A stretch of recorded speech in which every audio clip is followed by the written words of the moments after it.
जय जय रघुवीर समर्थ. एक गोड विषय सांगतो 5 मिनिटात. वेदांतामध्ये विवर्त नावाचा एक शब्द येतो. विवर्त.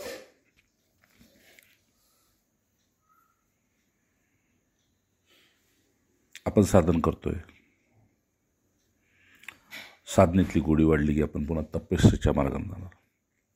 तपस्येसाठी घर सोडायची गरज नाही, वस्त्र बदलायची गरज नाही, गुरु बदलायची गरज नाही, ग्रंथ बदलायची गरज नाही. वृत्ती बदलत जाते.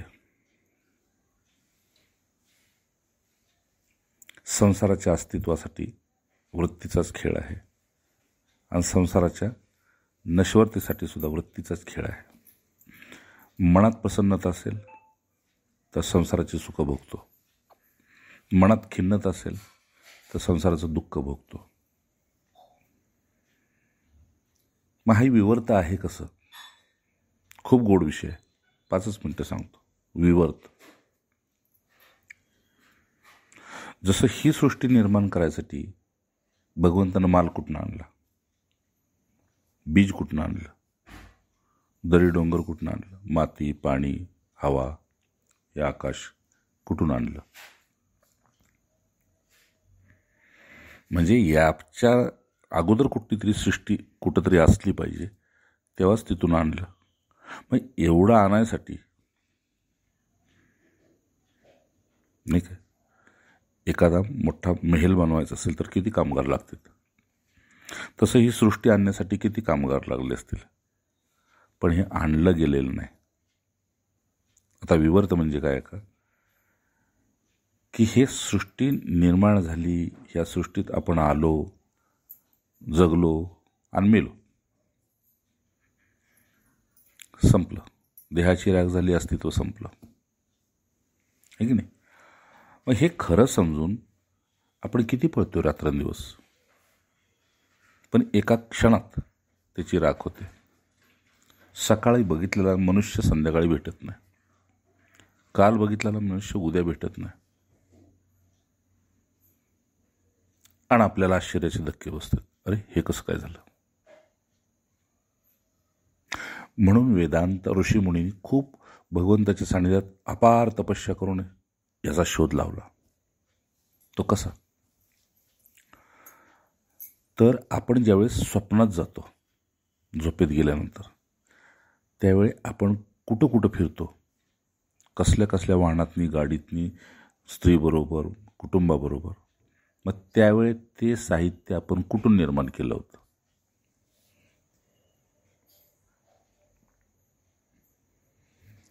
रोजच्या स्वप्नातली माणसं, जागा, वस्तू, पदार्थ हे कुठून आणतो आपण?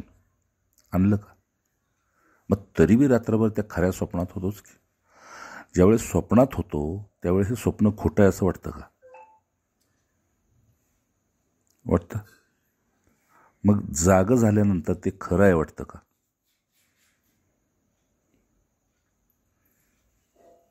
झोपेतून जागं झालो की ते स्वप्न खरं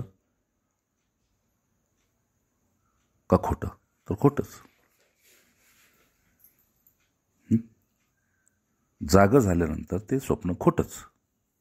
त्यातली माणसं खोटी, तिथल्या माणसांशी काही घेणं देणं नाही. जागं झाल्यानंतर तिथल्या जागेशी घेणं देणं नाही, तिथल्या धनसंपत्तीशी, नुकसानीशी, तिथल्या कुठल्याच गोष्टीशी काही संबंध नाही.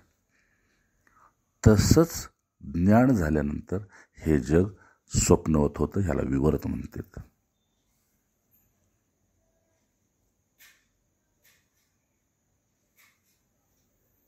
ज्ञान झाल्यानंतर किंवा भगवंताचं झाल्यानंतर भावाच्या बळावर हे संपूर्ण विश्व हरिमय तरी दिसतं, किंवा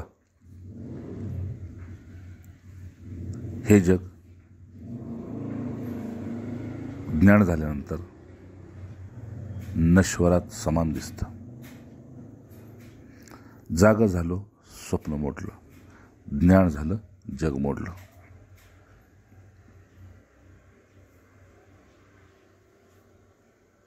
म्हणजे आत्तापर्यंत जे वृत्तीचं ओझं होतं आपल्यावर, नाही का, काय काय बरेच येऊन सांगते रात्री झोप लागली नाही किंवा झोप लागत नाही, विचार संपत नाहीत, अस्वस्थता जात नाही.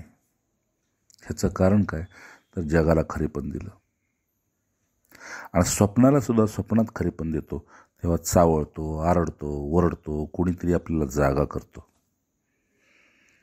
आणि जागा केलं की स्वप्न मोडलं.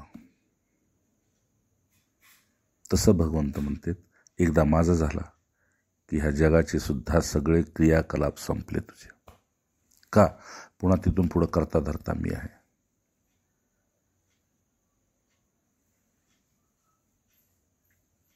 माझ्या विश्वासावर चल आणि मग इथलं जे काय करतोयस ते कर, पण अपेक्षा ठेवू नको. पुढचं मी बघतो. यालाच विवर्त म्हणतात. पुन्हा एकदा सांगतो की झोप मोडली की स्वप्नाशी संबंध संपला.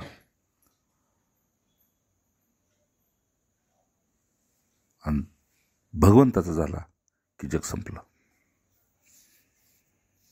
मग आज जाऊ दे, उद्या जाऊ दे, कारण आता आहे का, ह्या देहातनं कोण जातोय? जो जातो तो अमर आहे. नीट लक्षात ठेवा. आता तरी लोक कारडतात. जो ह्या देहातून जातो तो अमर आहे आणि जो राहतो तो नश्वर आहे. मग राहतंय कोण? तर शरीर.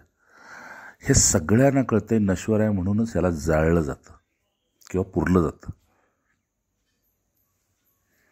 मग जो गेला तो असून सुद्धा देहासाठी रडतात. नीट बघा, जो देहातनं गेलाय की नाही तो अमर आहे, पण देहात तोच असताना मरणाच्या भीतीनं अस्वस्थ होतोय. मग जो देहातनं गेला त्याच्यानंतर जो देह पडलाय तो काय कामाचा नाही हे सगळ्यांना माहित आहे, म्हणून त्याला जाळतात. पण जो आहे तो अमरच आहे ना. मग आता शोधायचंय की आपण या देहात नेमकं कुठे आहेत. डोळ्यात आहे, कानात आहे, नाकात आहे, पायात आहे, पोटात आहे. पण सगळं मिळून त्या देहालाच आपण मी म्हटलं त्या खोट्या मीला देहातनं काढायचंय आणि खऱ्या मी मध्ये बसवायचंय. मग खरं कोण आहे? तर या देहाला जे चालवतोय तो खरा आहे आणि तोच खरा मी आहे. घराला चालवणारा कर्ता पुरुष, त्याच्याशिवाय काय आपण देणं घेणं करत नाही. त्याच्या कानावर तरी घालतोय. तसं या विवर्तामध्ये जो देहात राहतोय तो जातोय आणि जो जातोय तो अमर आहे. त्यालाच आपण चैतन्य म्हणतोय, ब्रह्मचैतन्य. तिथं जाऊन तो अमर आहे. पण तरी बी दुःख का? तर आपल्याला अज्ञान आपलं लोप पावत नाही, जात नाही. म्हणून ह्या देहाची सुखदुःख, निंदा, द्वेष, कीर्ती, अपकीर्ती ह्यात प्रत्येक जण अडकलाय. स्वतःला फार हुशार समजतोय, परंतु त्याच्यासारखा अज्ञानी कुणी नाही. ठीक आहे ना. विवर्त काय आहे पहा पुन्हा एकदा. जो जातोय तो अमरच आहे, फक्त तो योनी बदलतोय, पण आहे अमर.